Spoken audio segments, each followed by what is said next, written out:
Happy hump day to everyone. Yeehaw. Last day of the week for me for broadcasting. I love it. We're not doing a Saturday night show? Well, I count that as the start of the new week. Oh, I thought Sunday was the start of the No, new this is like Friday afternoon for me. After today, there's nothing for a couple of days. So Well, this is my Friday afternoon as far as I'm doing this show. Yeah, I mean, right. It's kind of like, oh, hey, like 5 days until we're back on. That's right. I don't even know where to begin today. We got Tony Masaccio coming up in just a little bit. Restaurant reporter will be live from Italy. All right, very good. The feast and stuff. I don't know when it starts or if it started or what, but he's going to be live from Italy talking about the feast. Okay. We'll talk to him a little bit later on. And otherwise, it's us. And I saw that you posted maximum audience participation today. Yeah, let's hear it. That's what we want. You know what we should do? We should put the link at the bottom and let people call in if they want to call in. Fine with me. That way you can join the show if you want to join. You can make your voices be heard other than through text. I can put that up. Give me 1 second. Which is always fun. Join the show. We are the Communist States of America, or heading to it. But I'm excited. You're convinced that Trump has no chance, huh? I'm convinced Trump has no chance and we will be the Communist States of America. Yes. And why is that? Because I think it's been a lot of... I think we've had different politicians in the past, Democrats, Republicans, and I think that... I know because I've talked to a lot of them. I've talked to people that are behind the scenes in the game, that kind of thing. Mm-hmm. That, these politicians used to hang out together. Like they used to go out to dinner after... you'd see them on TV yelling and screaming at each other, and then they'd all go out to dinner together. Right. Go have drinks together. It's not like that anymore. We have different politicians now, and politicians that are radically going to change this country one way or the other. I truly believe. Now, I believe that if Donald Trump wins, you're not going to see that much of a change, per se. At least from what we've been used to as a country, as far as a republic goes. These assholes think that he's a threat to democracy when it's quite the opposite. The left projects what they're doing, which is calling Donald Trump a threat to democracy, which means they actually are the threat to democracy. You have a woman who's running for president who did not win a primary, didn't win anything to have the shot to become president. You have a president now who you don't see very much anymore at all, who literally went on one of his only interviews and said he was forced out of the office. Sure. He literally said that they forced him out. Like he thought that he had a chance to win. The race was neck and neck, and that he had a chance to win. They forced him out, put somebody in that during the primary season didn't get anything. She didn't get like 2% of the vote or something like that. She got nothing. Was picked as a DEI hire. I mean, it's obvious. You know why it's obvious? Because he said he was going to do it. Right. They told him he needed a black woman, and he said he was going to get a black woman. Well, that, by definition, is diversity, equity, and inclusion. That's the whole thing. That's what it means. So she didn't win anything. In fact, the Washington Post, along with a couple other left-leaning publications, back in March, what month is it? It is August. Yeah. So what, just a few months back? Yeah. Said that she should be removed from the vice presidency because she was going to bring down the ticket. Now, these are left-wing publications that said she should be removed. Yeah. Because she was going to be a downfall to the ticket. And now she's been anointed the queen of anything, of all politicians, and she's going to be the president of the United States. Yeah, I'm just not believing he's going to be the president. I just can't. Well, it's happening before your eyes. I mean, you see. I'm watching it. I'm watching it, but I'm just not seeing it. I don't know if the polls are accurate. Yeah, I don't believe the polls are accurate at all. And believe me, when I see some of this stuff like the faked fucking crowds out there at the events, that makes me think all of it's bullshit. And we're going to talk about that because I mean that's a big part of it. They're saying that it's that she's so popular and she's not. One, she's getting what little bump she's going to get by being the new fresh face and not an old retarded boob. So there's that. here's the problem with that, is that she's riding this, they're calling it a, quote, sugar high everywhere, with this bump that she's getting from being not Joe Biden. But she's going to ride this as long as she can without taking a fucking question. I get that. She may dodge this debate that she agreed to do. Because if she keeps her mouth shut and smiles, and Time Magazine puts her on a cover who, quite frankly, the rumors are true, looks more like Melania Trump than it looks like Kamala Harris, she's going to ride on through to win. She might. I'm not saying she won't. I'm just saying that's going to be Civil War time, I guess. Because I know some of us are not giving up our guns. I don't care what this stupid cunt says. Now, some of us aren't giving up our guns. Well, I mean, you're going to give up a lot of things. You are. I'm not. Give up a lot. The only thing I'm giving up is my life. Because I'm not giving up. I'm not willing to give up my guns. I'm not willing to be a slave. I'd rather be dead than be a fucking slave. Fuck her. Fuck Washington. Fuck cum guzzler Waltz. I don't give a shit about any of them. Fuck them all. Now, look, I'm totally on your side. I agree with you. However, I think that when push comes to shove, Americans are the easiest to shove. I think that, we put up a lot of shit. We showed it during COVID. The most patriotic of people sat there, closed their businesses, put on a mask, stood 10 feet apart from each other like dicks, and we proved that we can be pushed around by our government. So we talk a big game, but when the government comes a knocking, I mean, what are we actually going to do? Kept my business open. I'm telling you now, I kept my business open. I kept Pinball PA open. I didn't give a shit. And I took so much backlash from people calling me the Corona-cade and saying that I was killing Pennsylvanians and everything else. How's that feel now, you stupid dicks? Certainly hope you all die suddenly, you fuckwads. Trump definitely won't win. It's not planned for him to be in. He already knows that. You would have to go against everything he promised and doesn't. Well, what do you mean you have to go against everything he promised? I don't understand that. Marty's in the Bilderberg group. Not in the Bilderberg group, but he's in the Bilderberg camp, I guess. Look, the elites have a big, horrible plan for the world, and it started with COVID. I totally agree with that. I agree with that. I think the elites definitely have a big, huge plan here for a global economy, a global everything. Well, if that's going to be the case, then why stay alive? I honestly say that, and I'm not even joking. What is the point to coast along to the next thing? Wouldn't it be better to die in a blaze of glory than to be a slave to these fucking Rothschild cocksuckers? Yeah, I agree with you. I mean, all new laws in Europe banning free speech it's happening. It's happening in front of our eyes. And what's sad is the left wants it to happen here. And I truly believe that it will happen here as soon as somebody like Kamala Harris is elected, especially with a guy like Tampon Tim, who is a maniac. He's a crazy person. He is a full-on socialist. So what do? Do we go to the next level of January 6th? Is that what's going to be called for if she wins? Totally. You think that's what'll happen? I do. I think it's going to take... I think it's the gun confiscation. I think at free speech, I think it's going to be an awakening here. Dude, I don't think free speech is as important to most people as you think. It is to me. To me, it's more important than guns. But I think this, especially the younger generation, the 20 to 40s, they don't give a shit about free speech. They can't look past the front of their face to see that it'll hurt them, especially if they believe in this dumbass party. I think the TikTok generation will start to care once you're being regulated on what you can and can't do. Well, you're already being regulated on what you can and can't do on social media, but once it starts affecting them, which it will in the long run, they're just too stupid to know it right now. It will affect them in the long run, and then maybe they'll start to see the light. Yeah, I hope. I hope. I mean, it's a scary thought to think 4 months from now we could be fucking in a dictatorship.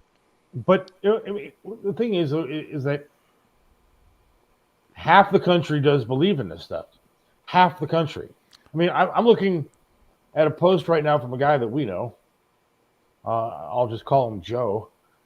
And he has a picture of a skyscraper with a cat pushing Donald Trump off of it and saying it's a new day, it's a great day, all those kind of stuff.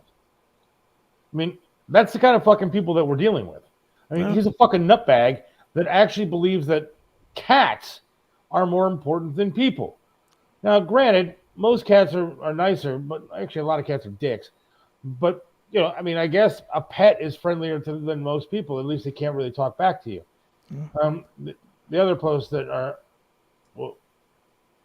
friend said, get this one. How about this? Okay. And then, of course, because I'm addicted to social media, I had to be a dick. I'm with my partner as he gets his vasectomy.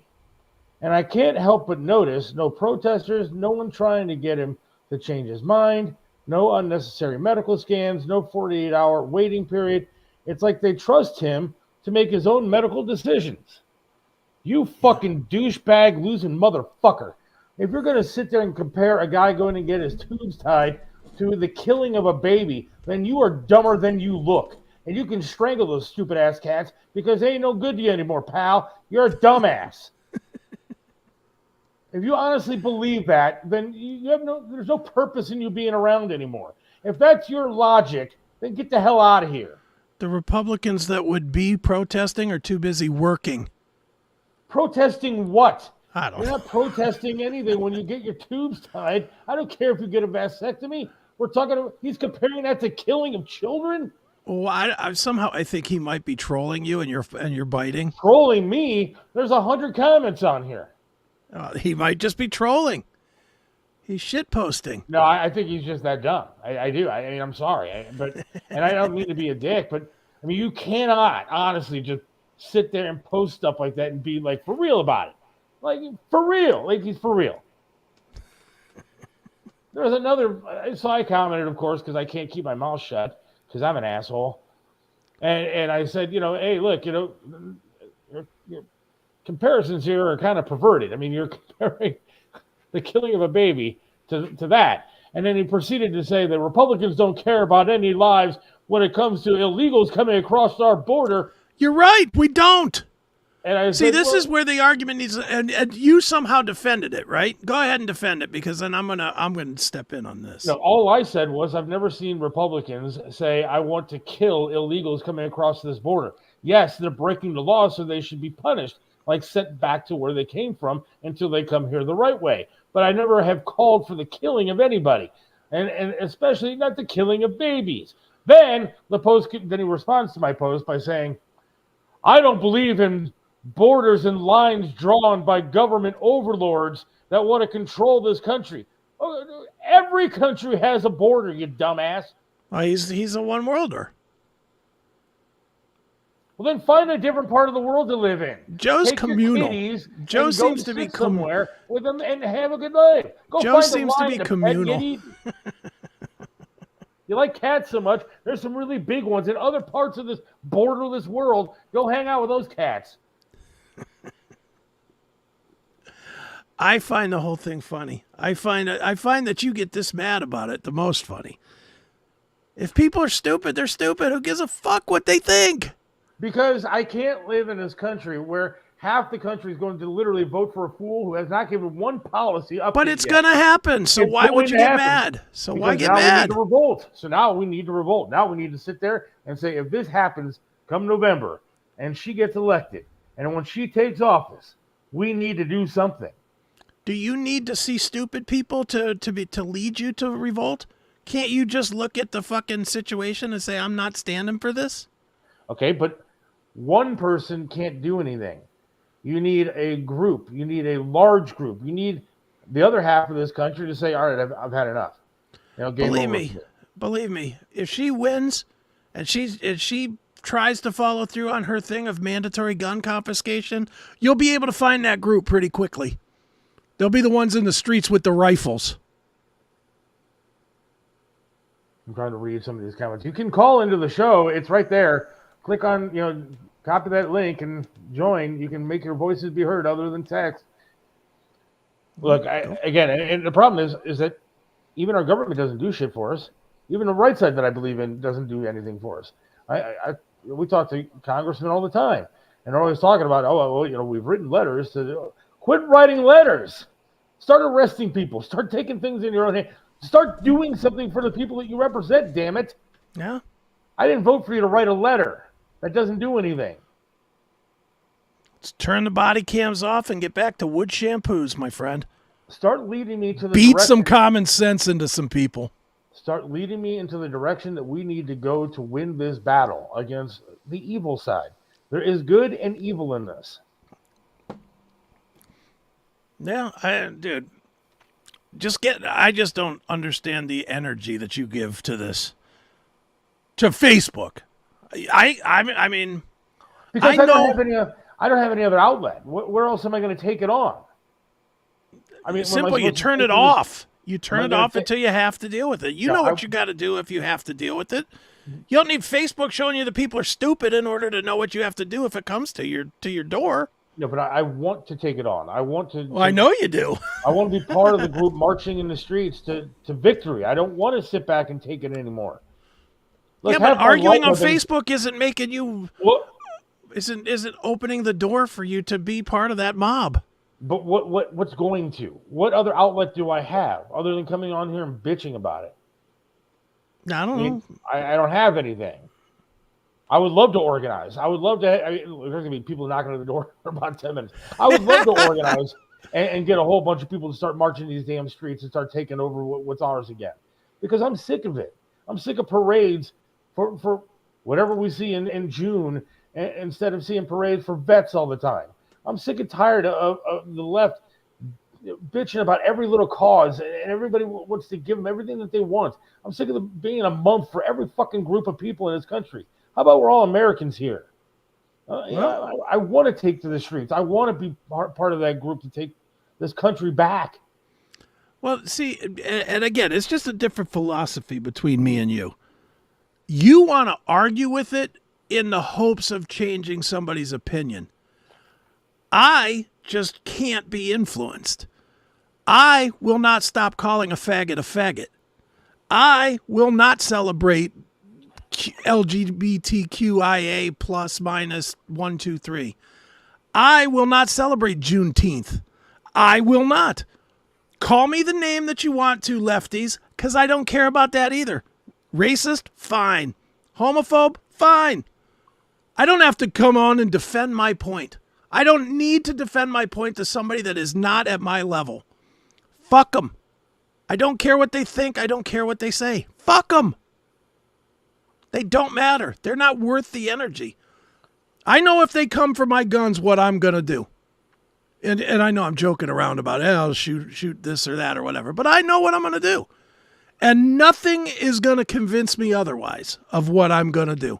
Not some fucking law, not some lawmaker, not some dickhead telling me that I should willingly hand over my gun and take a $300 Amazon card from my local law enforcement. None of that matters. I'm going to do what I'm going to do. You have to get yourself that way in order to be ready for what could inevitably happen. So forget about the guns. So what if they come to you and say, all right, Chris, I know you don't drive a lot, but say you did, at least drive some. But say they come to your house and say, all right, we're taking out your electric stove, or your gas stove, sorry. We're taking out your gas stove. We're taking your car from you. You're going to drive an electric vehicle. You're going to have electric everything. And then your prices are going to go through the roof, as you know. And we're going to make you do this. We're going to implement this green crap, and you're going to deal with it or else. I'm not going to do it. I will defy the law. I'll break the law. I'm not afraid of the law. I'm not that guy that gives a shit about the law. When we had COVID and they had all the red zones and the green zones and the yellow zones, I had the fuck you zone. I did not pay attention. The closest I came to paying attention during COVID was I called my state police to see if my guys were going to get arrested if I kept my place open anyway. So what happens if Tim Walz, who is the guy who came out and said free speech does not include this, and this, and he says I'm getting rid of these podcasts that put out misinformation. I'm getting rid of your ability to give what you want to say out there.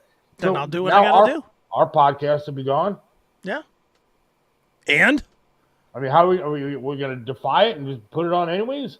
Could. I mean, how are we going to fight back to this? We could. We could just tell them to go fuck themselves. If enough people do it, enough people do it. If enough people don't, then I'll just sit here and be angry. I'll be the guy brooding in the corner that all of a sudden people are like, I never understood. I never saw him as that way when he goes and shoots up a goddamn mall. He seemed like a nice, friendly guy. Can't imagine why he was angry. You know, I mean, that's, dude, arguing about it in public isn't going to help you. It's not going to make a point. It's not going to make, the people today are too stupid. If they're leaning toward Harris Walls, it already means that they get their information and their knowledge from the dumbest place in the world, the television set. They're not getting it from any critical thinking. They're not getting it from any logic. And again, I'm not a Trump guy either. So I'm not trying to say that Trump is the answer and these guys are fucking pieces of shit. I'm saying they're all pieces of shit. And we as a people need to get ourselves ready on our own terms as to what we do. Doesn't matter who's in the fucking office. You got to run your life your own way. And we got to get to that point now. We talked to, again, a congressman, and I won't name names, but he said that people are smarter than this. They're going to figure out that Harris isn't, giving any policy, that she's part of the problem that's happening right now with Biden, and that the country's gone downhill because of Biden and Harris. And people are smarter than that, and they're going to, vote the way that they should vote. Well, I don't think that's true at all. One, I think there's too much just hate for Trump, because people are jealous or whatever it is of Trump, that they hate him. And then on top of that, I think people are just generally fucking dumb. I agree with that fully. People listen to talk shows, even ours. I mean, I think for the most part we're entertained, but we provide some political analysis. We provide some sort of news details at times when we're not talking about amputee porn. But people that listen and educate themselves with shows like Bob's or whoever, I know what's going on, but the rest of the people don't. Most people are sitting there with their head in their hands or in the sand, and they're walking around, and they're more worried about what they're going to have for dinner and what movie they're going to see this weekend if they can afford it than they are worried about who they're going to vote for come November. Yeah.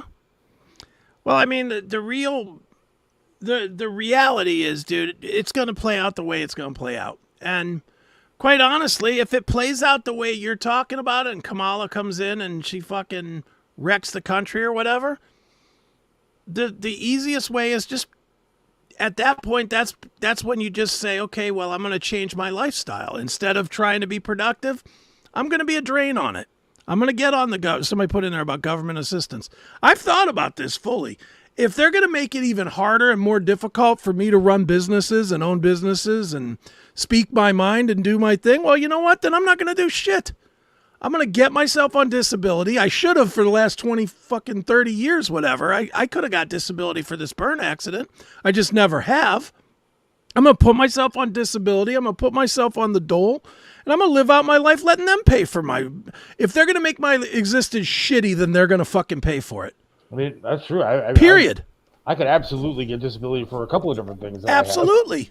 And I could be sitting around here living off the government and hustling on the side. You could probably, me as well, we could probably literally, between disability and welfare and grocery or whatever that's called, EBT or whatever, we could probably put $4,000 to $5,000 a month into our house.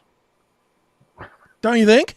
Yeah, probably. If we went for every stupid thing, I'm sure there's a grant for burn victim PTSD. I'm sure there's a grant for amputees for Jesus or something.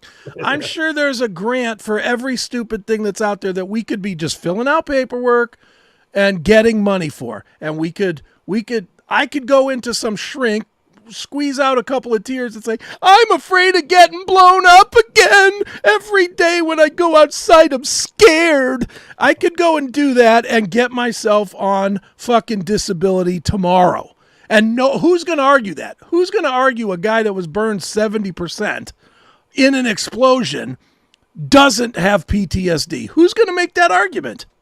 No one. Who's going to make the argument to you that every time you see somebody walking on 2 feet, you feel fucking inferior and unsafe? And again, if you went into a shrink and you cried out a couple of tears for that, you could capitalize on that.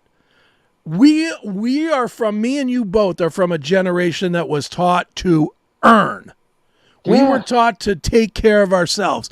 But if this is the situation that they want to put in, where you can't achieve, you can't go further, you can't rise above, well then fuck you. Take care of me fully. I will be one of the Despicables. Or what was that show? Was it the Despicables, the cartoon? It might have, I don't know. With the big orange guys, and they just got so lazy because they sat around all day and the government took care of them. The Incredibles or something. I forget what it was, but that is the deal. If they're going to take anything that makes me want to achieve and want to succeed and wants to go further, then fuck them.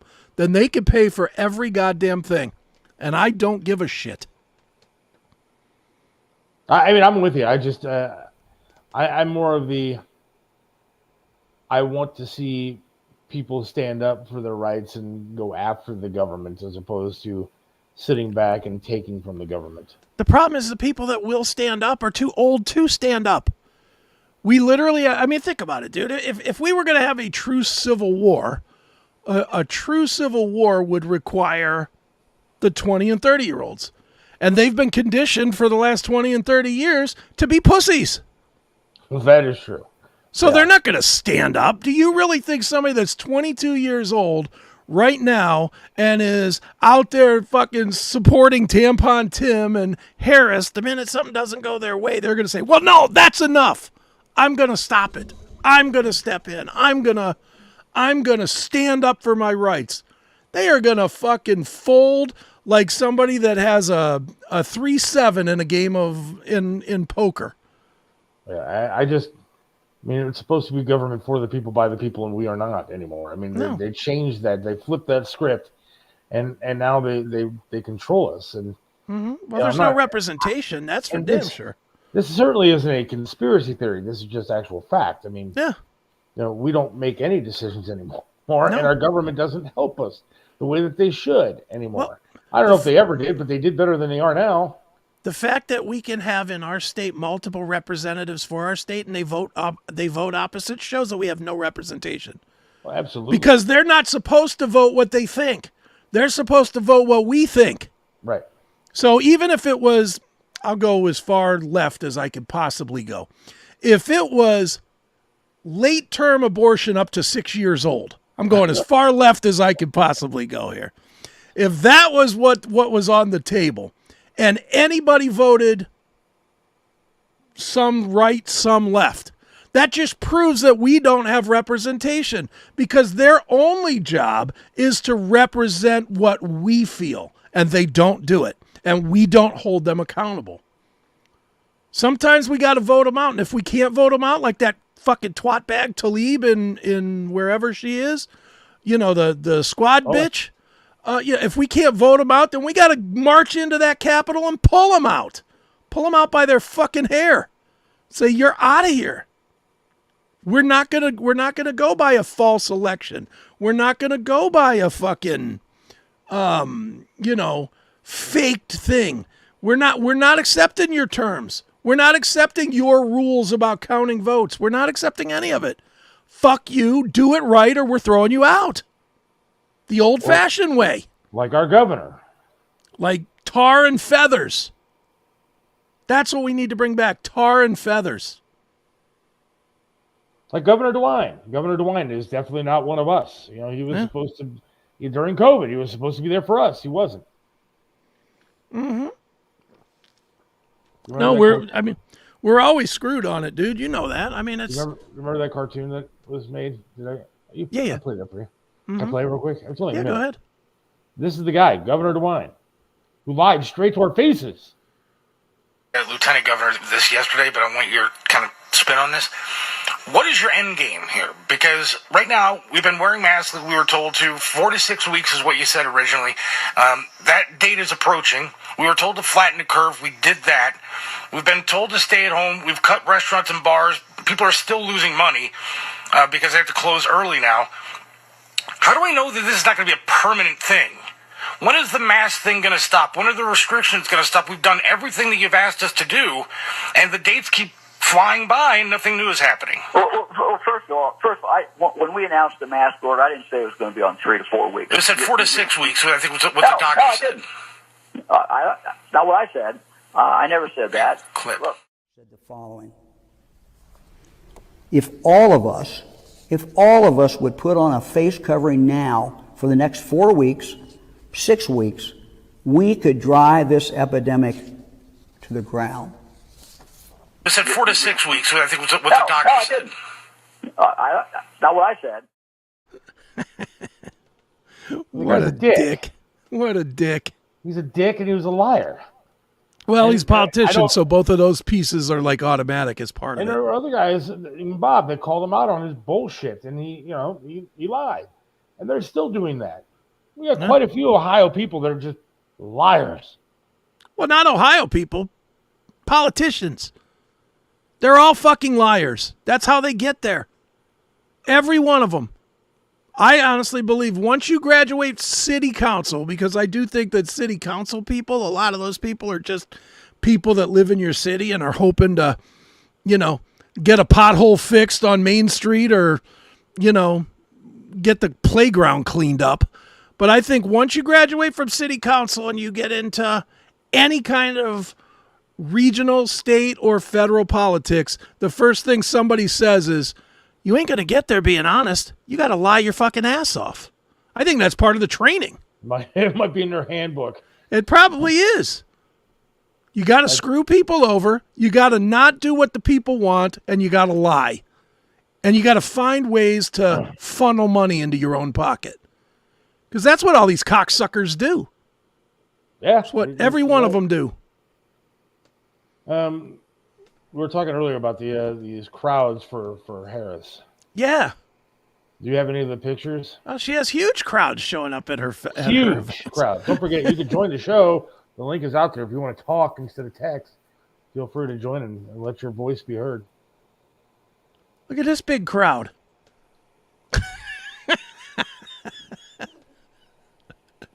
That's a fucking Harris Walls thing.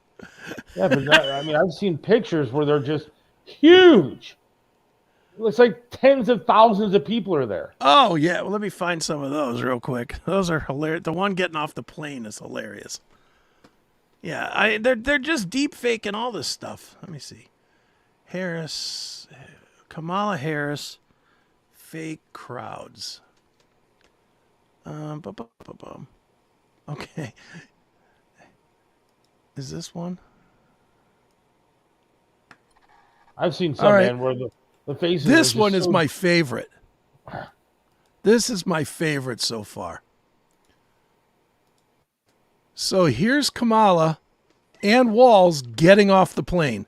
Yeah. Notice all the people that are there. Oh, okay. You see it so far, right?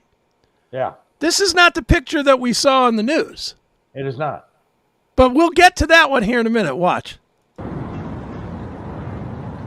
here they are. They're walking down. They're walking down. They're walking down. Oh, there's all the people.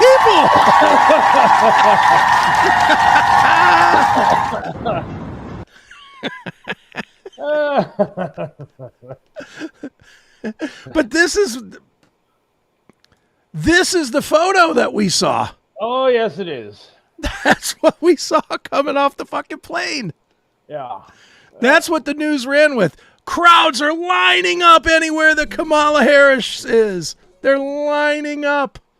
We haven't had crowds like this since JFK landed in Dallas. So fucking funny.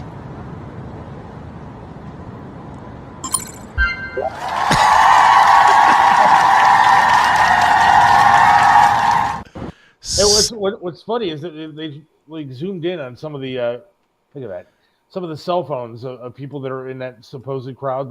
Yeah, crowd and they're that they have. nothing. They're not. There's nothing on them. They're not like aimed at. There's no pictures of Kamala Harris. There's nothing. It's the biggest bunch of fucking junk I've ever seen. Yeah. Well, here's another one. We'll show them all. We'll show as many as I can find. Kamala fake crowds. Here we go. So here's another one. This is Kamala's latest fake AI rally. These are 3 phones pointed in the same directions, all with a different screen. And right here it is again, 4 screens pointed in the same directions, all different screens. And look at their heads and their arms and their fingers and their hands. None of it seems legit.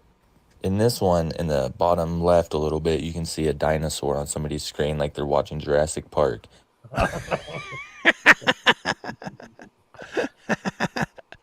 And in the top right-hand corner, you can see 2 phones pointed, one with a black screen and one with a white screen. Yeah, see right here. They're both pointing the same place.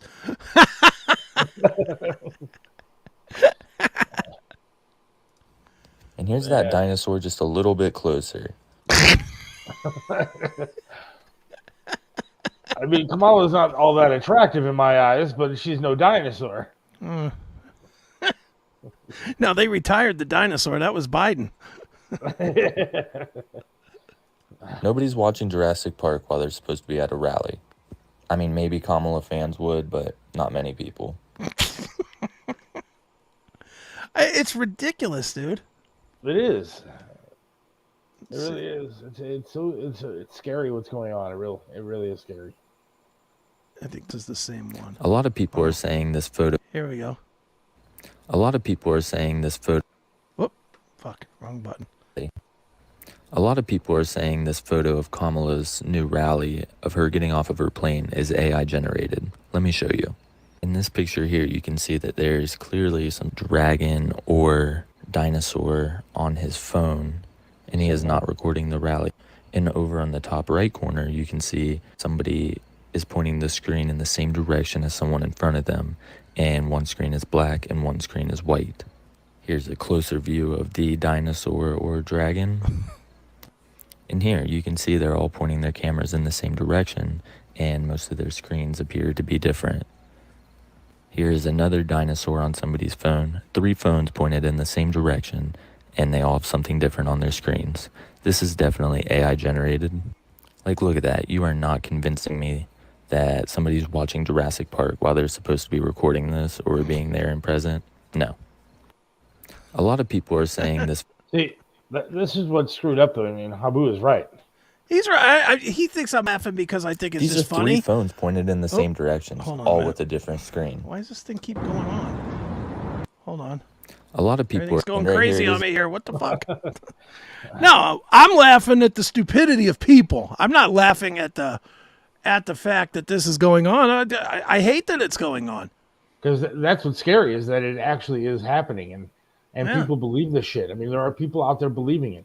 You watch CNN, they're putting it out there. They're letting let their audience think that this is real.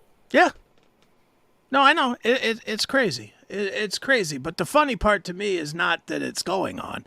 The funny part to me is that there's so many people that can't lead themselves past their pride in their guy or their girl or whatever to actually look at reality. Let me ask you something. Mm-hmm. If this was Ron DeSantis running for president instead of Donald Trump, yeah, would this stuff still be happening? It might happen once, and it would be just a sign of another insurrection. See, it's the AI insurrection. It would have a date. It'd be like, it's August 7th.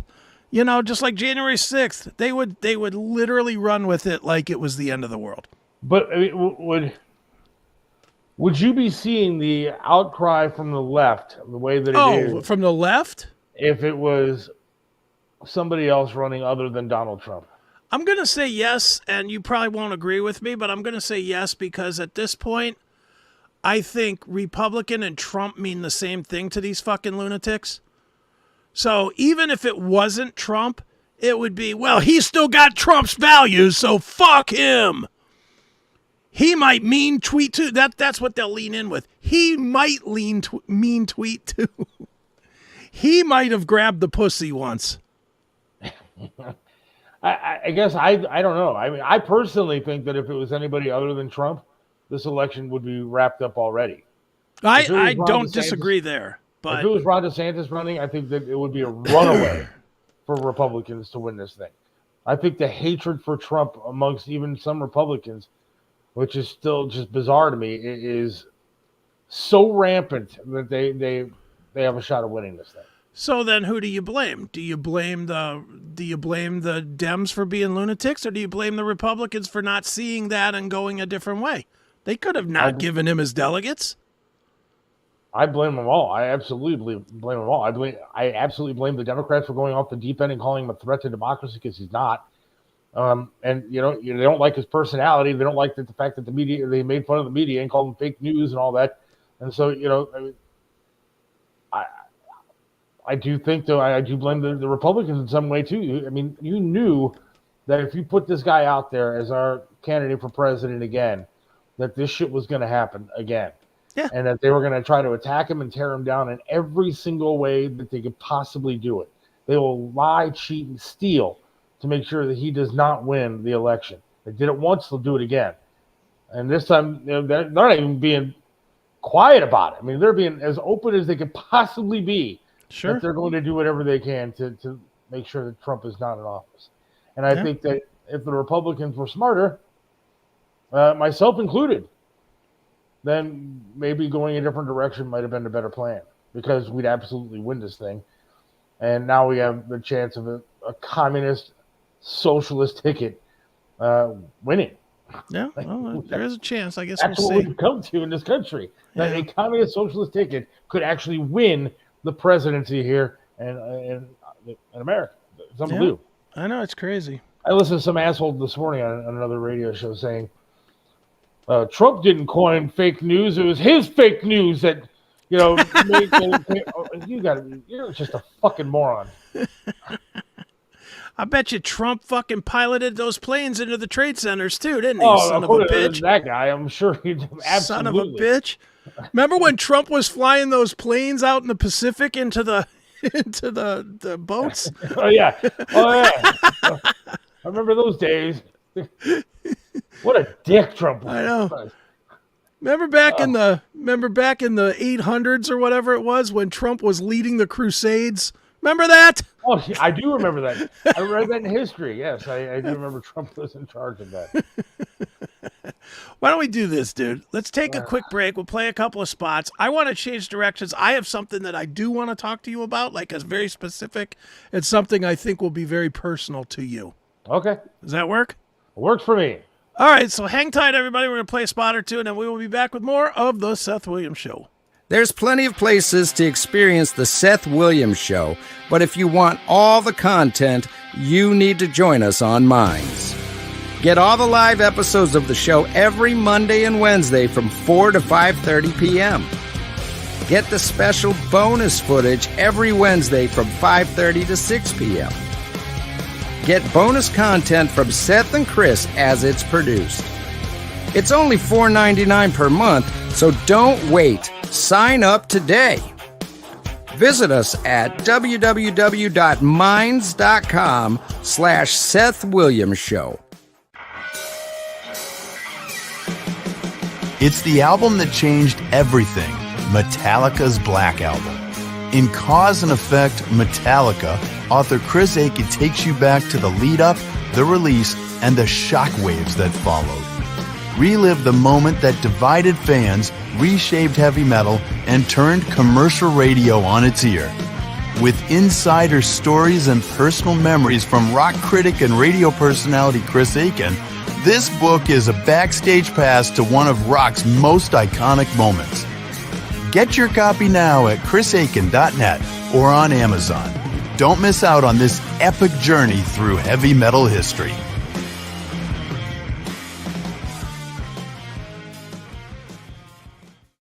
And we're back on the Seth Williams Show with Chris Aiken.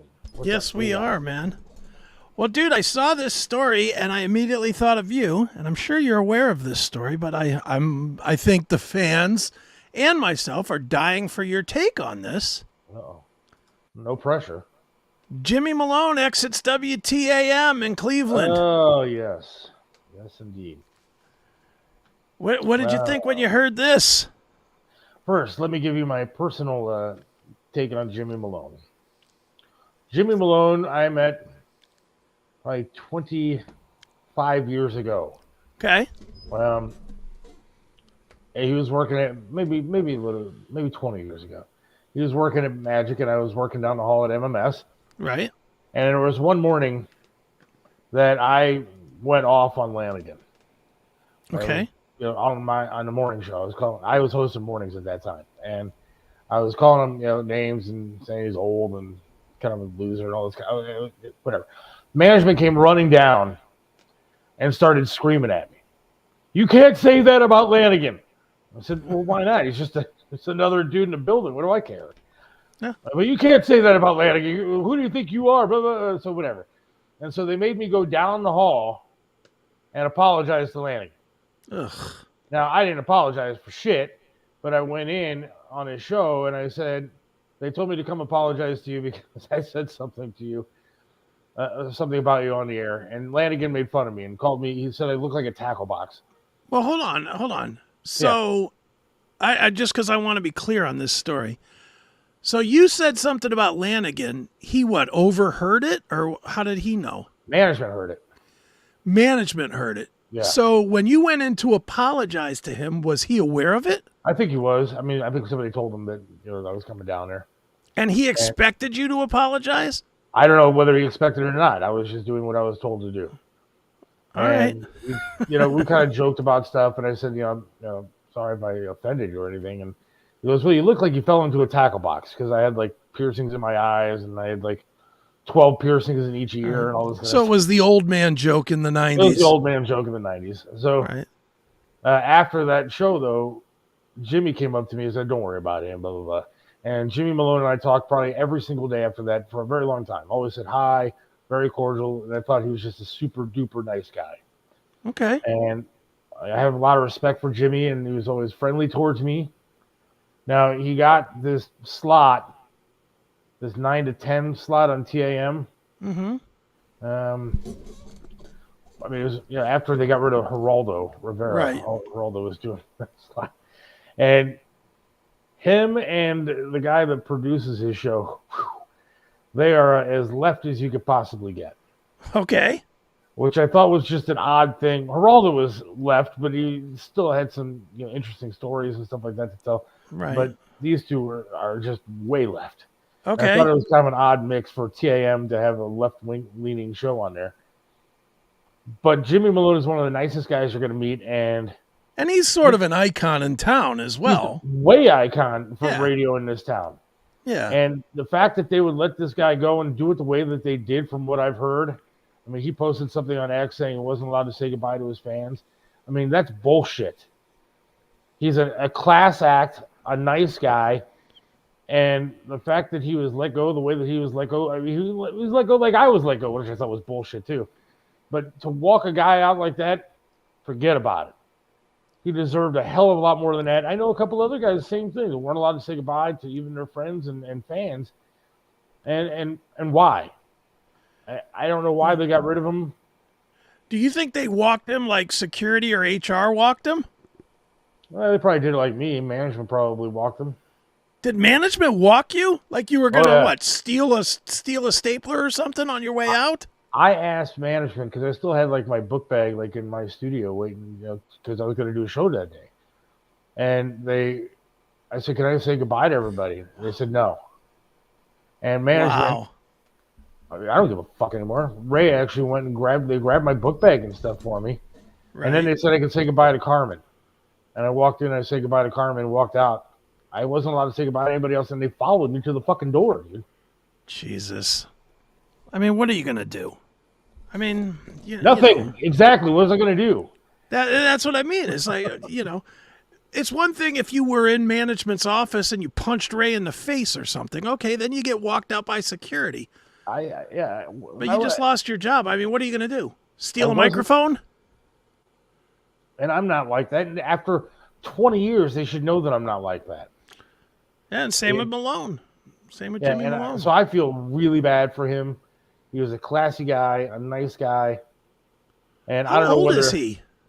I don't know. He's I was got to gonna be say, like 65, 70, right? Yeah, and I was going to say, they seem to have a habit of letting go people that are a little bit older, who probably get paid a little bit more.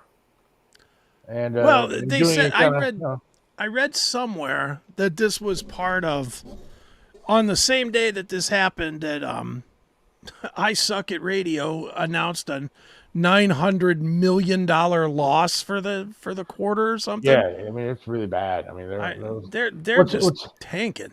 What's so funny about that place is that they will sit there and they will give you. Here's the iHeart concert in Vegas with 30,000 people, and they get the biggest stars you can get.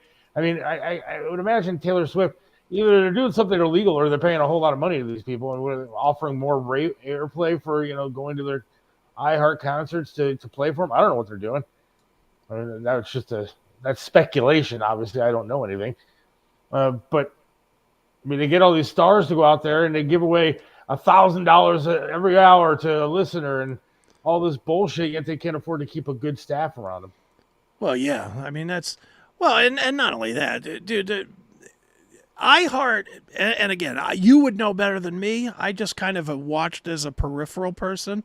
Somebody that once worked there a zillion years ago, but it's been so long ago, I don't know any of the players.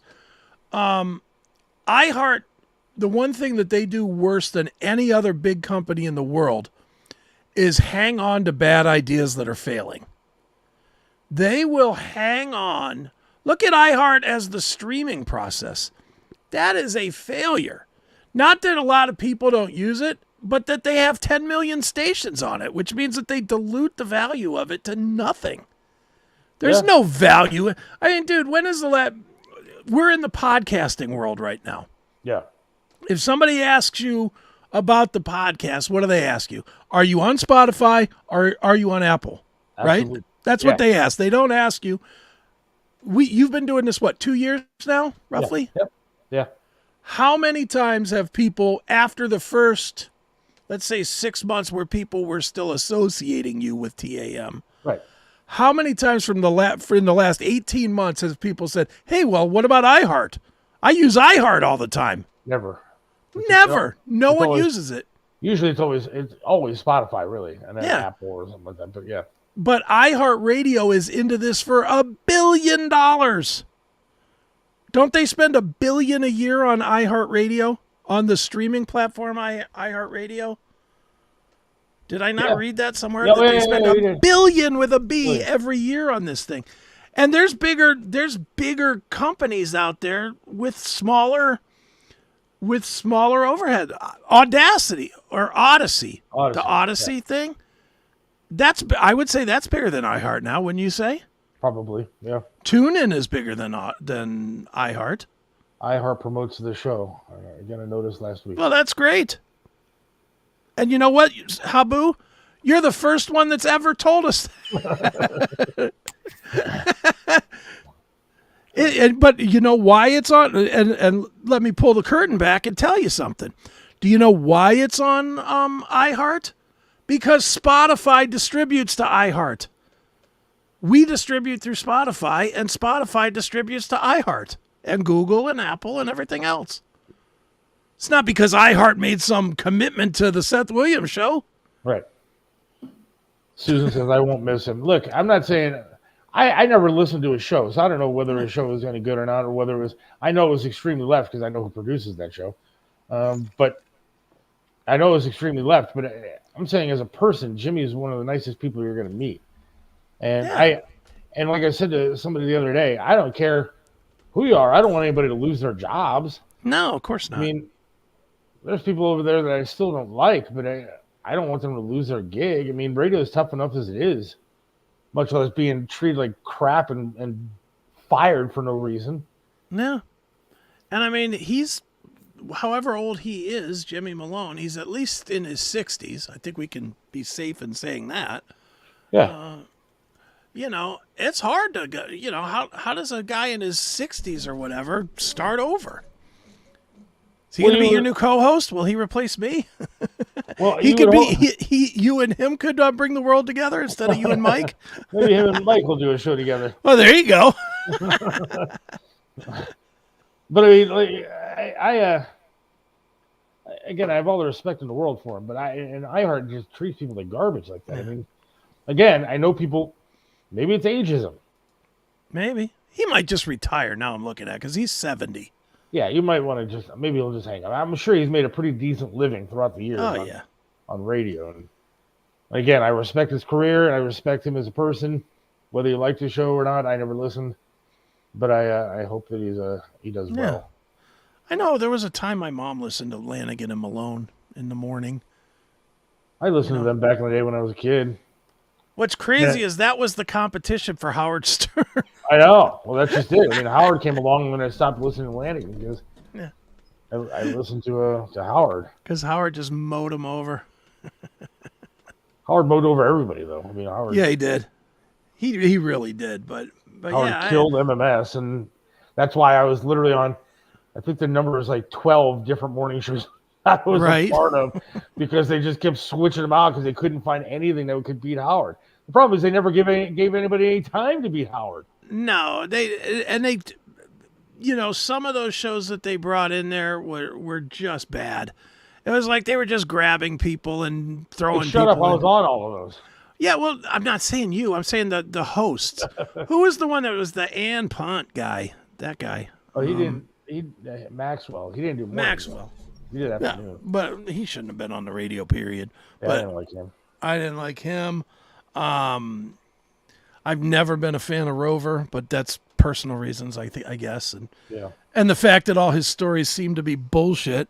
Yeah, I got a friend, and he was on a boat, and he cut his leg off with the engine, and then he swam back. It was amazing. Shut up. It didn't happen. Fucking idiot. Those guys were always nice to me. I don't necessarily agree with a lot of their stuff and their politics, but they were always nice to me. And in fact, they helped me tremendously when well, that's great. I lost my leg. That's great. Doogie was always nice to me. I like Doogie.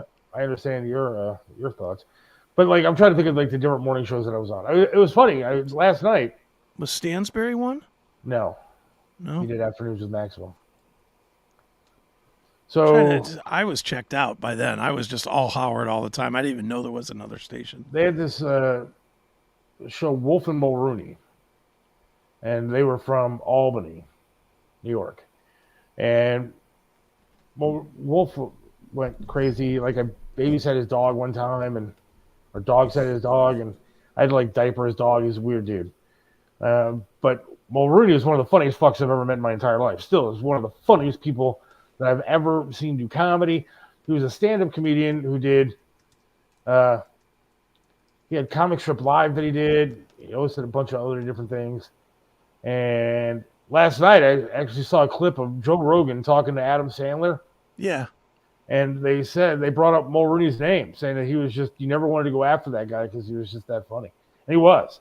He's the one I actually went to New York with and auditioned to do a show on Howard's channels with Mulrooney. John Mulrooney. Okay. And he was great. Crazy person again, but really, really good. I think now he's like a part-time cop and stuff. He's a nice guy. Big dude. And then they had Dick Dale in the mornings. Oh, I remember that. Dick Dale, yeah. He is another crazy person. I went over to his house to help him with some stuff, and he had a ball shaving kit. Like it looked like a paintbrush thing with a tray that you'd use for like your walls or something for painting your house. Sure. But it was for his nuts. Like it was literally this little tray that had this like contraption. He would like comb his ball hair and then shave it and stuff. It was fucking bizarre. He was just a weird dude again. So he left, and then it was me and Rick Everhart who did the mornings. And Rick was a funny guy, but they never were going to give him a shot. Right. Danny Chekalinsky, Darla, and Corey. Danny, Darla, and Corey. Yeah, I remember that one. Was a really, really good show. Too many people on the show. They had like 6 people all together, and it was just too much. They're the ones that named me Seth the Barbarian back in the day. Okay. And Danny Chekalinsky still to this day is one of the funniest fucks you're going to meet too. And What's he doing now? He's on Facebook a lot. I might be retired, I think, but he went to Q104 for a while. He did a lot of stuff, but he is really, really funny. and he's still in town. And like he posts a lot on Facebook. He's a funny dude, good guy. And then a couple of those guys were good too, and they were good. They were good friends of mine for a long time, still are. Yeah, do you but think I was on a lot of different shows. They let me host for like 6 months. Nice. But again, they gave no shot at all. I mean, how are you going to even get ratings in 6 months? Let alone against the juggernaut of all time. Right. I mean, there was no show around me. It was me and like one other intern dude, and it was stupid. What they should have done is, and I've always thought this, instead of trying to compete with Howard, they should have just said, okay, let's shoot for the number 2 slot. Yeah. Because we're not going to beat Howard, but let's give a good show for, because if you're giving a good show and you're beating Lanigan at that time. Okay, look, if you were in the top 3 or 4, you were doing good then. Yeah, well, I mean, you were in the top. If you were over on MMS, you were in the top 3 or 4, weren't you? I don't know. I mean, I didn't get to see anything. I only remember the 3 shows. I mean, what were the other shows? There was Howard, Lanigan, and Malone, and then whatever MMS was doing. There was more? I mean, you had whatever was on TAM. They always did well with news and stuff over there. 98.5? No, that was Howard. That was Howard. GAR was 97 doing. I don't know who they had. Again, I was kind of insulated. I was in my own little bubble back then. Okay. Shows, and I was just trying to keep myself there. Right. No, I hear you there. But then they started going. Did you ever work with Chuck Booms? No, but I knew Chuck Booms, and I was friendly with Chuck, and Chuck was a nice guy to me. I liked Chuck. I thought his reputation, but I thought his show got a really bad rap, and he said stupid things. I ain't gonna lie. He had some really dumb sports takes, but I thought that was what was good about him. I love his shtick, man. I think he's entertaining to listen to. Personally, I've always enjoyed Chuck. And we've had some good sports talk guys that got run out of town for no real reason. Like I always thought Kenny Rhoda was good. I always thought he was entertaining. He had dumb takes too, but that was what part of his charm was that. And I think those guys, the guys that were good at it, they knew to say dumb things on purpose so that people would call in all day and argue with them. Booms, who is he with on 92? Oh my God, Booms and Kylie and Booms. Kylie, yeah, Kevin Kylie. And I didn't think Kylie was anything. I like Booms, and again, he did some stuff up at TAM. He was up there at times, and I thought he was pretty good. I thought that for a while they were trying to figure out who the heir apparent was going to be to the Triv legacy, right? And I thought that somebody like Booms would have been maybe not as a host, but definitely part of the show. Could have been good. Yeah, they could have built themselves kind of a. There's enough guys locally that have enough local name recognition that you could have probably put them together to build something solid. You could have put Slats in there. You could have put Booms in it, like as a collaborative. Right. A little bit of Slats, a little bit of Booms.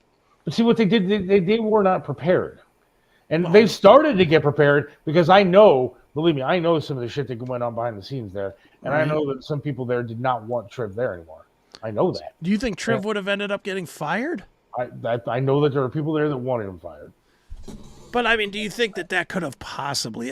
just because there's people that want him fired, that guy fucking bankrolled that station. Look, I know for a fact that they put people in on our show that were told that they were going to be the next ones up.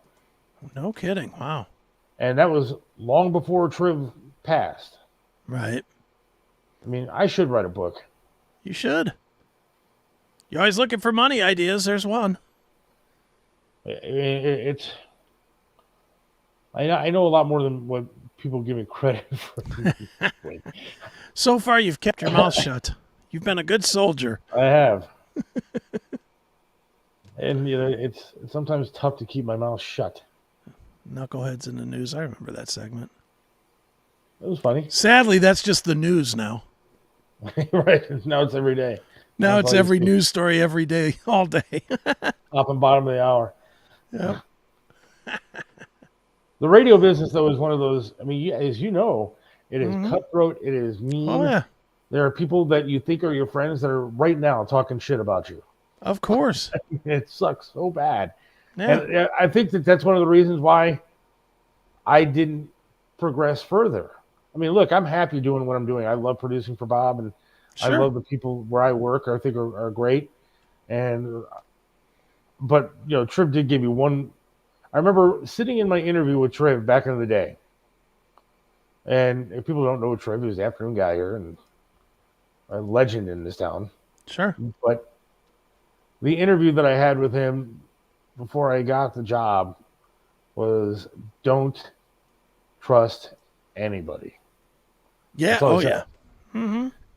And I kind of understood because I've been in the business for 10 years before I got that job. Right. But he's right. I mean, now anybody in radio I look at and I go, I don't know if you're my friend or not. I'll smile around you, but you're stabbing me in the back, I guarantee you, as soon as I walk away. Mm-hmm.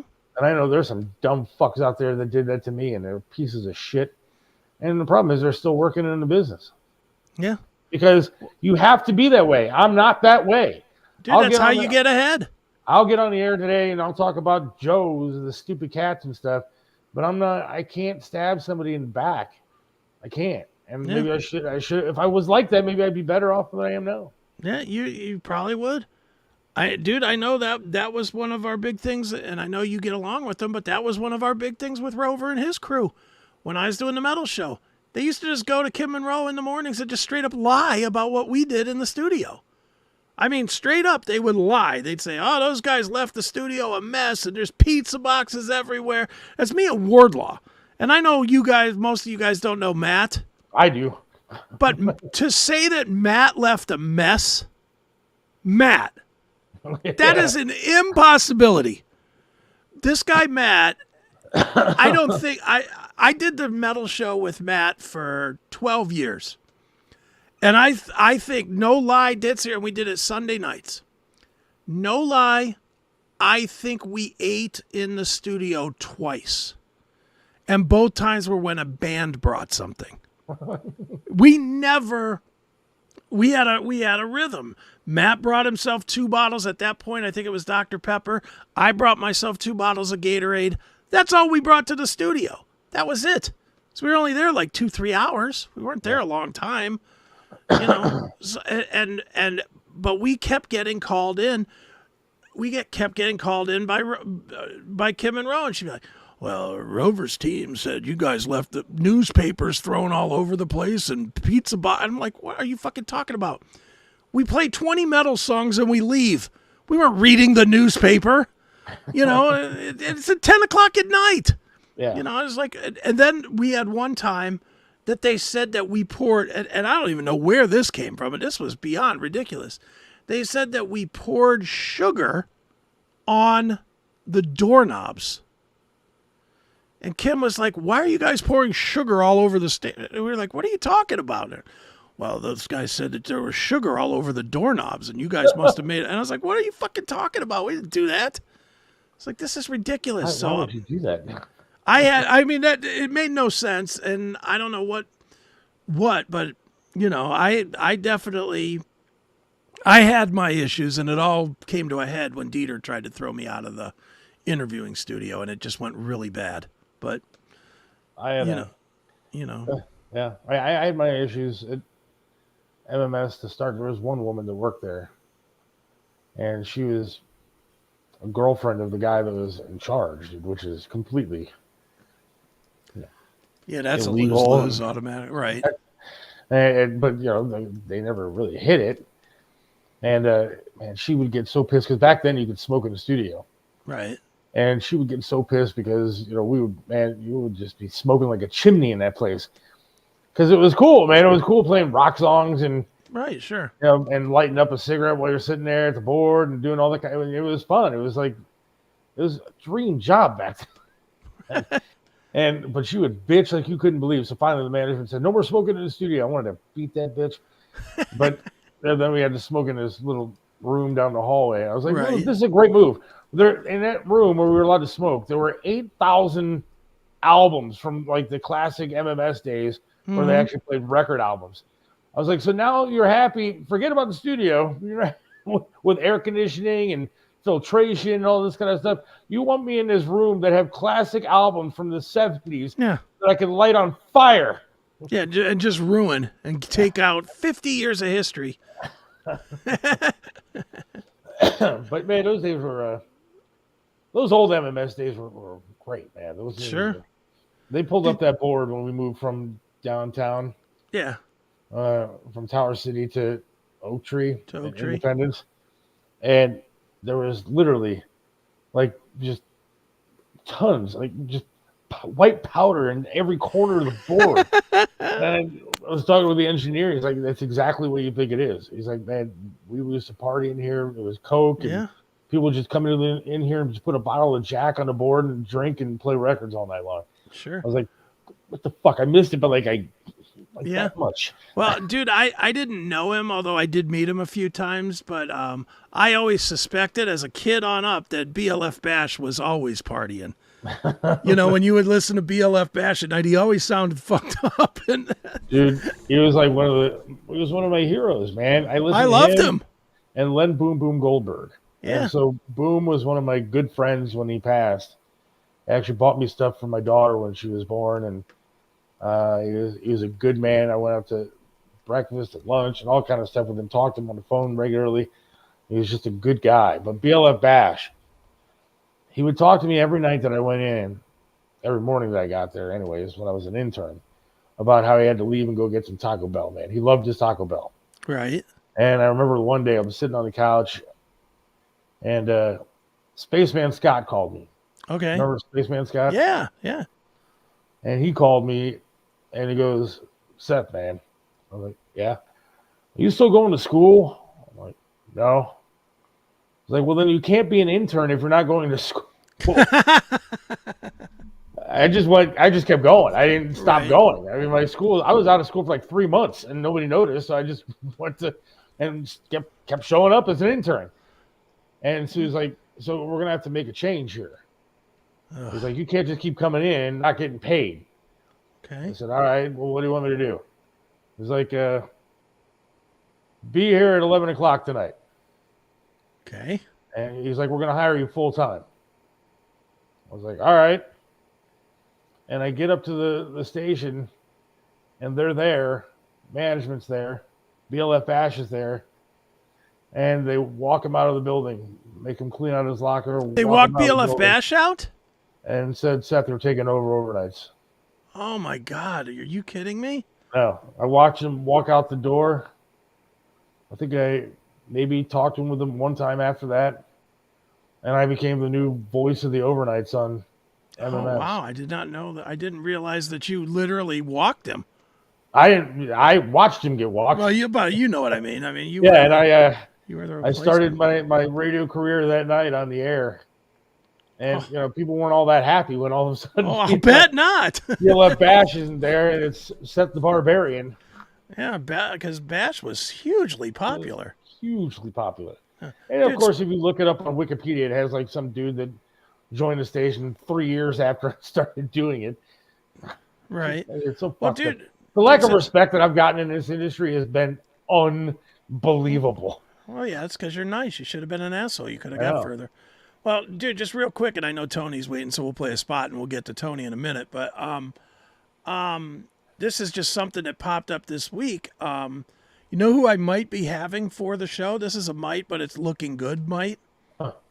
Kid Leo. Really? Yeah. He I've been doing a lot of interviews and stuff for Charlie Kendall, for Charlie Kendall's Metal Shop.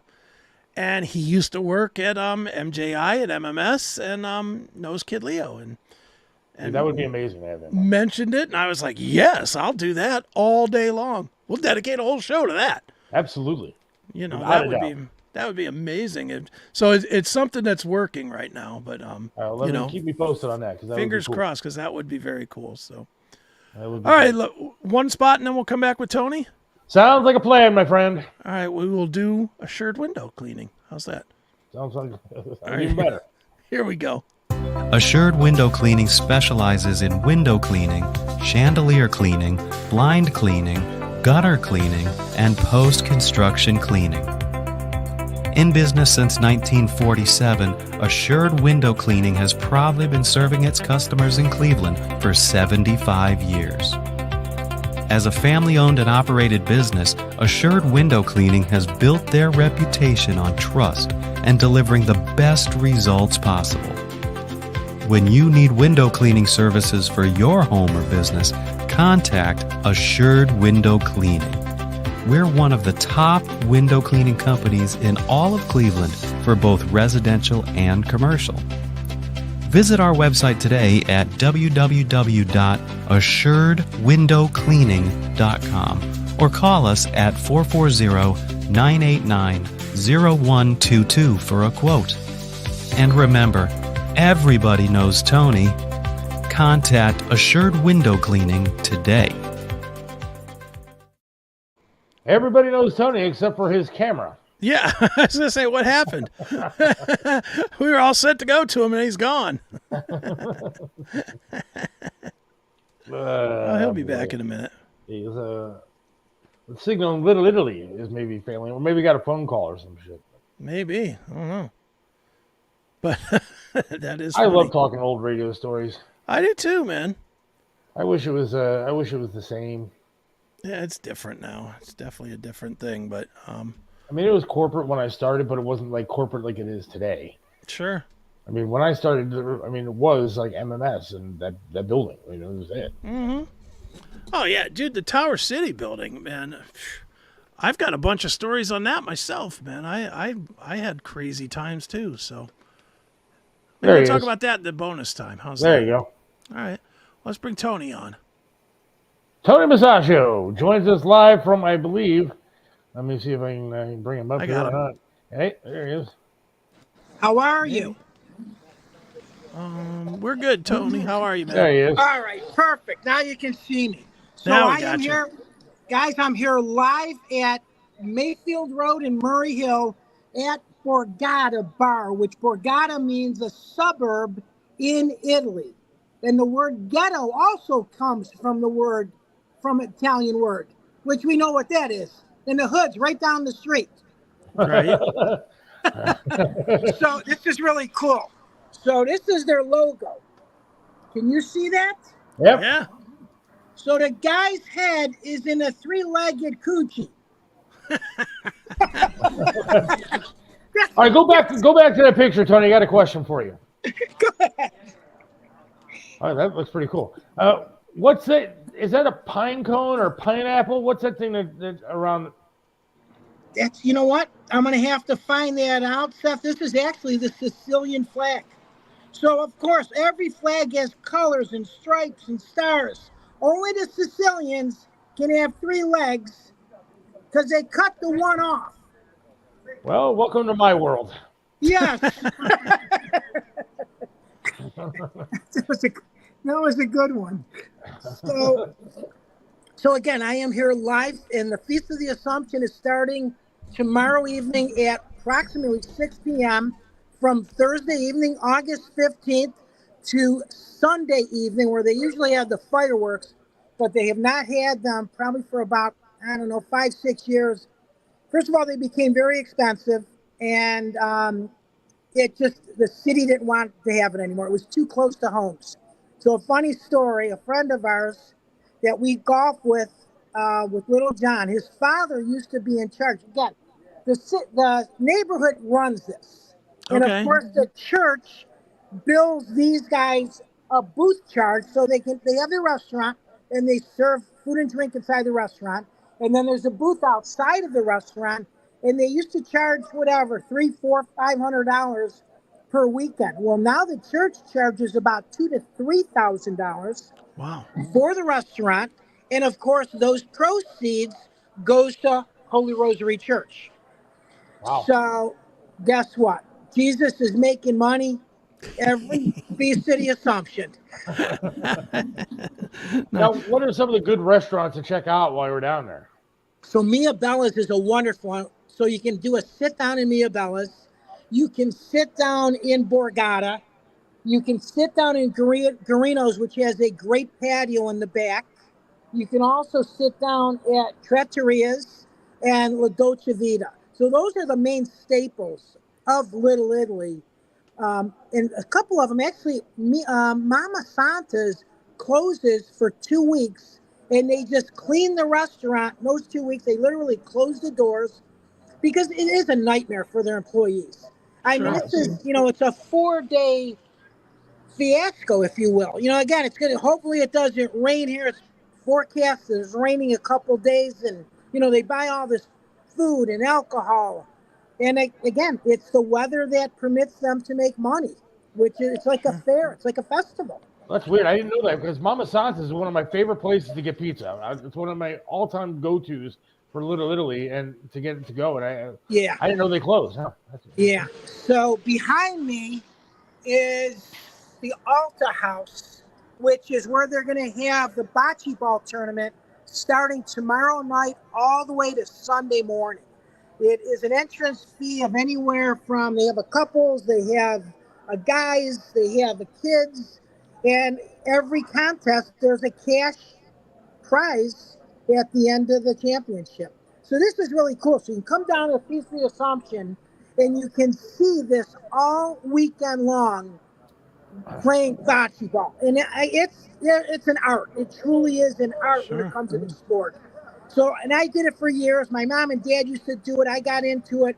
It's the only sport besides golf where you can have a cigar and a drink in one hand and throw a ball or hit a ball. It's really cool. So, Tony, if you were going to find somebody that had never been down there, where would you tell them to eat? Garino's. So it's funny you say this. There was a couple here. Oh, my God. So the couple was walking down the street. They're all dressed up, a young couple. They're probably in their early 20s. And you know me, I'm so shy. I went up to them and said, what are you guys doing? They said, well, actually, we're looking for dinner, but all these places are setting up. We know the feast is going on. Is there a place open? Which they are open, just like limited. Because, again, they got to get ready for these 4 days. So I sent them to Garino's. And, Seth, guess where they were from? Richmond, Ohio. Remember the whole Richmond, Ohio thing with Trudisano? Oh, yeah. So they said we're from Richmond. I said, I know where Richmond is. There's what cemetery. Was it? It was a graveyard, cemetery that was by Richmond and Ravenna, but nobody knew Seville, that was it. Yeah, knew Richmond actually what city it was in. So you could be dead in this cemetery. You don't know where you're at. Exactly.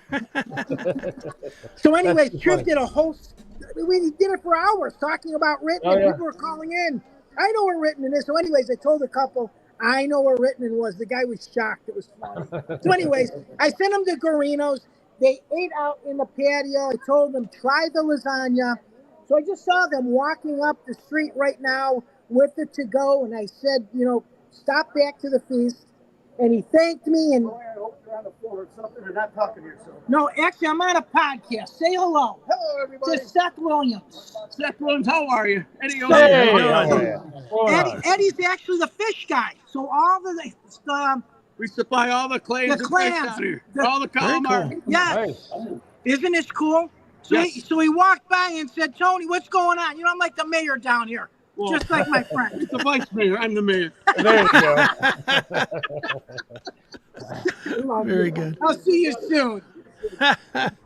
Guys, this is my life in Little Italy. It's so funny. Isn't it cool? That is great. I love it, and again, this wasn't planned. This is how I walk down the street and people say hello and they yell to me. Everybody knows Tony. So, and again, my dad was the same way down here. He grew up on 123rd and Coltman, and this was 100% Italians in the early 1900s. And of course, fast forward, the 50s, the 60s, the 70s, of course, Case Western Reserve opened up. Sure. And now the people that are Italian still own the homes, and they're renting out their houses to college students. Where would you tell people to park when they go down there? Oh, great question. So you can park actually up Mayfield Road. You can park on Coventry area. And my best bet, Seth, is Uber and Lyft. Okay. Yep, take that. And they're only going to bring you so far because security will stop you at the hill, which is walking down Mayfield Road. So when you walk down Mayfield and then you get to literally the retail district here, which starts the restaurants of Borgata, then it's all walking. The streets are closed, Murray Hill and Mayfield, for 4 days. So tomorrow night, they open again at 6 o'clock. It closes at about midnight. And then tomorrow night, same thing, 5 o'clock to about midnight. Saturday, they open at about noon. So cars will come through here, and then the police just start, blocking it off with, right? Yeah. And they block it off. This is the funny part, with snow removal trucks. So nobody's driving through here. Wow. No doubt. I imagine since it's in Little Italy, there's no security problems, correct? No. And you know what? That's another great question. So, Chris, they actually spend about $50,000 in security in 4 days. Now, that's the city, not including the people that have the restaurants and have their own cops, and that are moonlighting here, protecting the money and, of course, the insides of their buildings. Right. So, and again, the hardest thing here is it's not hard to find a drink. It's not hard to find a bowl of Cavatels. The only problem is trying to find a bathroom so you can pee behind someone's house and they probably won't even say anything. It's funny. Before I leave, obviously marijuana just became legal a couple weeks ago. Right. Recreational marijuana. And recreational marijuana, we've been doing it for 40 years, guys. I mean, it didn't need to become legal. You're going to find it on the streets. Mm-hmm. So now, of course, HR in a lot of businesses and, buildings, they are not happy with this because, of course, they're going to have, it's no different than a kid or, an adult coming in drinking. Well, guess what? They're going to have to limit this. So HR is going to be doing drug tests. And the unfortunate part is with drug tests, you can find anything from a head shop and have it eliminated within a day or two. Of course, unless they do a sneak and they have you do it real quick, you know what I mean? Just a pop-up.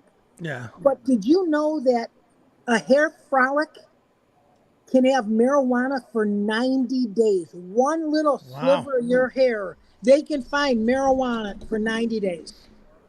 Wow. So guess what? You're going to see a lot of your bald employee co-workers coming in. So raise your bong and go to the bald guys.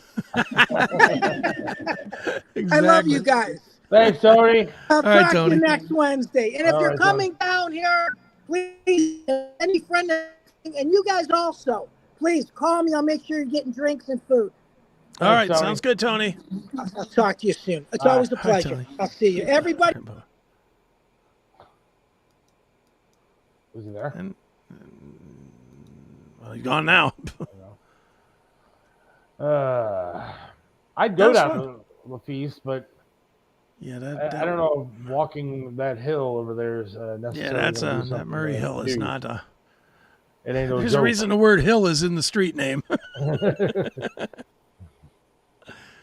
Yeah, it'd be great. Or else it'd be Murray Mountain. Yeah, exactly.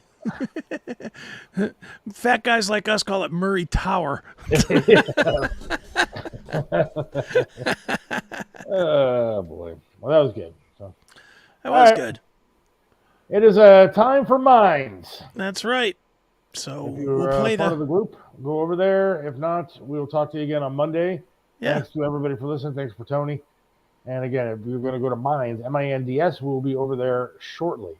All right. I'll meet you there in 3 minutes, Seth, as soon as I play the song out. All right. Have a good rest of the week. All right. See ya. See ya. Seth Williams loves this land, stands tall and proud. Believes in freedom, speaks his mind out loud. Mentored by Trip, he learned to be tough. Life knocked him down, but he got back up.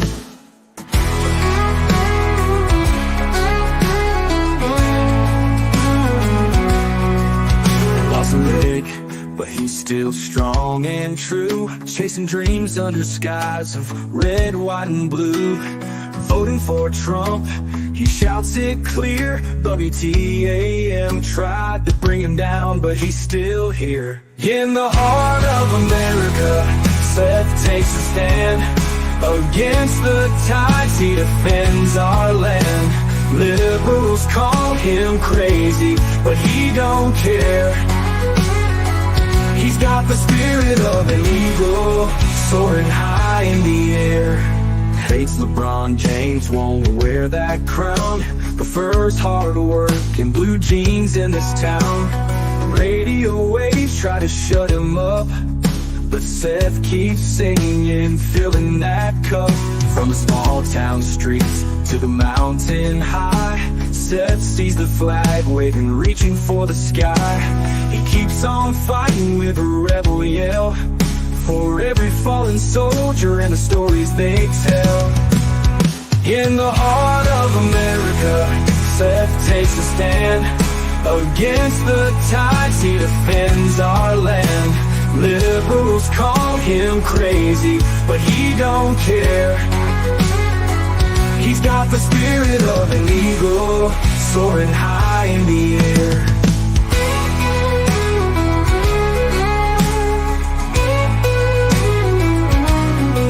From the small town streets to the mountain high, Seth sees the flag waving, reaching for the sky.